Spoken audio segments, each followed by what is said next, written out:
Hello বন্ধুরা, মৈনাক চলে এলাম নতুন একটা ভিডিওতে। আজকে এই ভিডিওতে বেশ কিছু সিনেমা সংক্রান্ত আপডেট শেয়ার করব।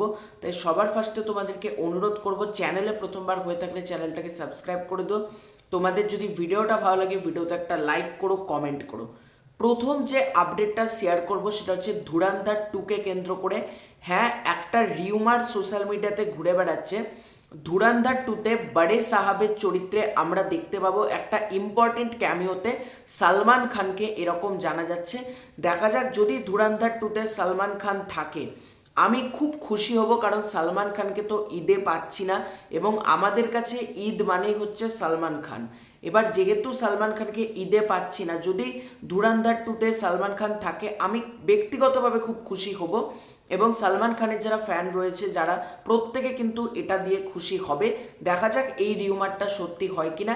এছাড়াও ধুরন্ধর 2তে কিন্তু আদিত্য ধর তার স্ত্রীর ক্যামিও করাচ্ছে, অর্থাৎ ইয়ামি গৌতমের কিন্তু একটা ক্যামিও থাকতে চলেছে। দেখা যাক, ধুরন্ধর 2 নিয়ে অলরেডি মার্কেটে একটা বাজ রয়েছে, একটা অ্যান্টিসিপেশন দর্শকদের মধ্যে সবসময়তেই রয়েছে। দেখা যাক ঈদে আসছে ছবিটা বক্স অফিসে কি কি রেকর্ড ব্রেক করে। এর পরবর্তী আপডেটটা হচ্ছে মৃগয়া 1.5কে কেন্দ্র করে। হ্যাঁ, মৃগয়া যে ছবিটা এসেছিল অভিরূপ ঘোষের, যার মধ্যে ঋত্বিক চক্রবর্তী, অনির্বাণ চক্রবর্তী, তোমার এদিকে বিক্রম চ্যাটার্জি এবং রিজওয়ান রাব্বানি শেখকে আমরা দেখতে পেয়েছিলাম, সেই ছবির কিন্তু সিকুয়েল আসতে চলেছে। কিন্তু মজার ব্যাপার হচ্ছে এটা কিন্তু মৃগয়া 2 না, এটার নাম হতে চলেছে মৃগয়া 1.5, অর্থাৎ মৃগয়া 2 এর আগের এবং মৃগয়ার পরের, মানে কোথাও গিয়ে হাফ। মৃগয়ার 1.5 মানে হচ্ছে মৃগয়ার হাফ স্টোরি হতে চলেছে। এবং এটা খুব ইন্টারেস্টিং যে মৃগয়ার পরের সিকুয়েলের নাম মৃগয়া 1.5। যেটা এই ছবি থেকে যেটা আপডেট সেটা হচ্ছে, এটা তো আসছে তোমাদেরকে জানালাম। এছাড়া এই ছবিতে কিন্তু গুরুত্বপূর্ণ একটা চরিত্রে দেখা যাবে কৌশানীকে, এবং দেখা যাক কৌশানীকে ডিরেক্টর অভিরূপ ঘোষ কিভাবে প্রেজেন্ট করে। কারণ কৌশানী, সে দেখো আবার প্রলয়তে একরকম ক্যারেক্টার প্লে করেছে, বহুরূপীতে একরকম, রক্তবীজ 2তে একরকম, যেরকম তার ইনিংসটা শুরু হয়েছে বলতে পারো। এখন তোমরা বনির সাথে সে কি ছবি করেছে সেইগুলো তো ধরলে হবে না, বা কিলবিল সোসাইটিতে একটা অন্যরকম সম্পূর্ণ চরিত্র। এবং অভিরূপ ঘোষ রিসেন্টলি যে কালীপটকা যে কাজটা করেছিল, যেভাবে নারী চরিত্রদেরকে দিয়ে খিস্তি খামারি করিয়েছিল, সেটা কিন্তু সত্যি দেখবার মতন ছিল। দেখা যাক কৌশানী সে কি খিস্তি দেয়, কারণ কৌশানী কিন্তু জানিয়েছে যে আমি খিস্তি খামারি দেবো না, মানে অর্থাৎ গালাগালি দেবো না। দেখা যাক অভিরূপ ঘোষ কি কৌশানীকে দিয়ে কোনো খিস্তি খামারি দিতে পারে, এবং সেগুলো যদি দেয় সেটা দর্শকদের মধ্যে কতটা মজা দিতে পারে। এবং শোনা যাচ্ছে এটার মধ্যে কিন্তু বিক্রম চ্যাটার্জি এবং অনির্বাণ চক্রবর্তী কেউ থাকছে না, তার বদলে রজতব দত্তকে আমরা দেখতে পাবো। দেখা যাক রজতব দত্তর চরিত্রটা কেমন হয়। এবং মৃগয়া ওয়ার্ল্ডের সম্পূর্ণ একটা নতুন ফ্রেশ স্টোরি হতে চলেছে, তোমরা এটা বলতে পারো। এই মাস থেকেই কিন্তু ছবিটা শুটিং শুরু হয়ে যাবে। দেখা যাক ছবিটা এই বছর কবে মুক্তি পায় এবং ছবিটা কেমন হয়।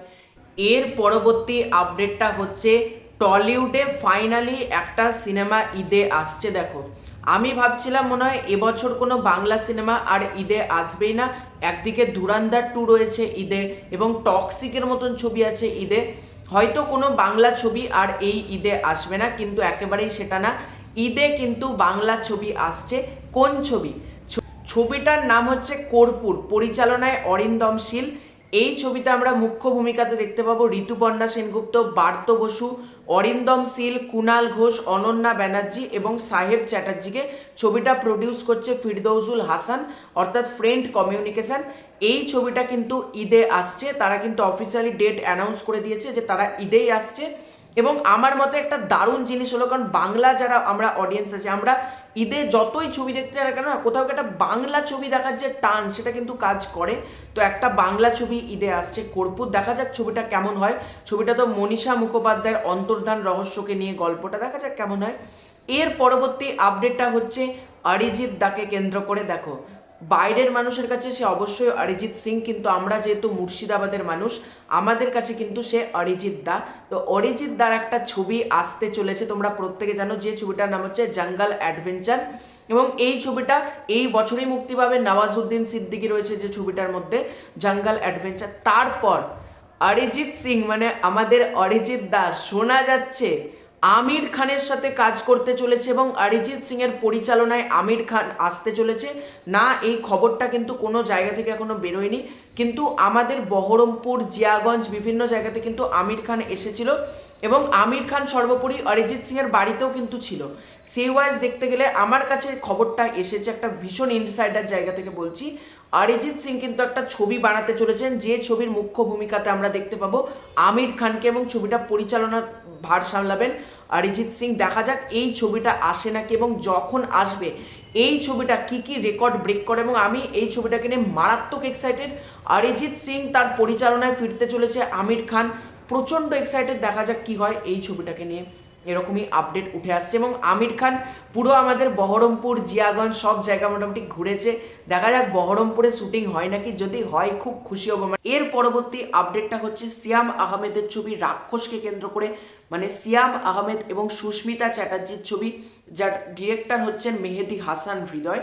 তো এই ছবি থেকে যেটা আপডেট সেটা হচ্ছে বরবাদ খ্যাত জিল্লু অর্থাৎ শ্যাম ভট্টাচার্যকে কিন্তু আমরা একটা গুরুত্বপূর্ণ চরিত্রে দেখতে পাবো রাক্ষসে। এছাড়াও রাক্ষস ছবির কিন্তু মেন অ্যান্টাগনিস্ট হিসেবে দেখা যাবে সাতাফ ফিগারকে। এই আপডেটটা কিন্তু ভীষণ আনন্দের, কারণ সাতাফ ফিগার সে দুর্দান্ত একজন অভিনেতা। সে রাবণে ভিলেন ছিল, জিদ্দার ছবির কথা বলছি। সে চেঙ্গিজে ভিলেন আমি বলবো না, একটা কাইন্ড অফ আ নেগেটিভ সেটের চরিত্র প্লে করেছিল, মোহাম্মদ ওমার নাম, সেটাও কিন্তু বেশ ভালো ছিল। এবং সাতাফ ফিগার প্রচণ্ড ভালো অভিনেতা, কিন্তু আমার বেশ ভালো লাগে সাতাফ ফিগারকে। এবং সাতাফ ফিগারকে সিয়াম আহমেদের অপোজিটে অ্যাজ ভিলেন দেখা যাবে, এটা তো মানে একটা দারুণ খবর। এবং আমি খবরটা শুনে রাক্ষস দেখার জন্য আরও বেশি এক্সাইটমেন্ট মানে হয়ে গিয়েছি। কারণ দেখো, শাকিব খানের অপোজিটে যিশু সেনগুপ্ত বরবাদ, ওই যে একটা হাইপ, এবং এটাতে সিয়াম এবং অন্যদিকে সাতাফ ফিগার, এটা আলাদাই ব্যাপার হবে। অপরদিকে জিল্লু, দেখো তার নাম তো কখনোই জিল্লু হবে না, একটা শ্যাম ভট্টাচার্য একটা অন্য কোনো চরিত্র প্লে করছে, দেখা যাক কি হয়। এবং ভিডিওর লাস্ট আপডেটটা হচ্ছে মেগাস্টার শাকিব খানকে কেন্দ্র করে। মেগাস্টার শাকিব খানের একটা লাইন আপ, একটা আমি পত্রিকা থেকে দেখলাম, মনে হলো আপডেটটা তোমাদের মাঝে শেয়ার করি। মেগাস্টার শাকিব খানের প্রবাবেল লাইন আপ হচ্ছে, ডিরেক্টর আবু হায়াত মাহমুদ আসছে প্রিন্স নিয়ে রোজার ঈদে, ডিরেক্টর শাকিব ফাহাদ তিনি কিন্তু আসছেন এপ্রিল 2026 এরকম বলা হচ্ছে সোলজার নিয়ে। তবে আমাকে যদি ব্যক্তিগতভাবে জিজ্ঞাসা করো, আমি কখনোই চাইবো না শাকিব ফাহাদ এপ্রিল মাসে আসুক, এবং আমি এটাতে প্রচণ্ড বিরোধিতা করব। কারণ মার্চে আসছে প্রিন্স, এপ্রিল মাসে কি করে আসতে পারে মানে সোলজার। এবং অপরদিকে মে মাসে আসতে চলেছে আবার আজমান রুশোর সাথে ছবি। তো এখানেই বলে রাখছি, আজমান রুশোর সাথে কিন্তু ছবি আসছে 2026 সালের কুরবানির ঈদে, ঈদুল আজহাতে। এবং 2027 সালের কুরবানি ঈদে কোলাবোরেট করতে চলেছে শাকিব খান, হিমেল আশরাফ এবং এসভিএফ চরকি আলফায়, একটা ইউনিক কোলাবোরেশন ঈদুল আজহা 2027-এ। এছাড়াও ডিরেক্টর রায়হান রাফির সাথে শাকিব খান তুফান 2 করতে চলেছেন 2027-এর কুরবানির ঈদে। তো এটা একটা প্রবাবেল লাইন আপ শেয়ার করা হয়েছে একটা পত্রিকার তরফ থেকে। এবং আমাকে যদি পার্সোনালি জিজ্ঞাসা করো, মেগাস্টার শাকিব খান নিজের লাইন আপটাকে দুর্দান্তভাবে তৈরি করেছে এবং এই লাইন আপটা দেখবার মতন হয়েছে। শুধুমাত্র আমি এটা চাই যে সোলজার যে ছবিটা, সেটা কোনো অবস্থাতেই যেন এপ্রিলে না আসে। মানে মার্চে একটা ছবি, এপ্রিলে একটা ছবি, মেতে একটা ছবি, মানে একটা তালগোল পাকানো একটা বিচ্ছিরি ব্যাপার ঘটে যাবে। তো সেটা যেন না হয়। আমার মতে সোলজার আসুক, ওই বছরের শেষ করে টাইম করে আসুক, একটা ভালো টাইম হবে। এবং বাদবাকি মেগাস্টার শাকিব খান যে লাইন আপটা তৈরি করেছে দেখবার মতন। তো তোমাদের এই পুরো এন্টার বিষয়টাকে নিয়ে কি মতামত কমেন্ট করে জানিও। চ্যানেলে প্রথমবার হয়ে থাকলে চ্যানেলটাকে সাবস্ক্রাইব করে দিও। খুব শীঘ্রই দেখা হচ্ছে নতুন কোনো ভিডিওতে, ততক্ষণের জন্য বাই বাই।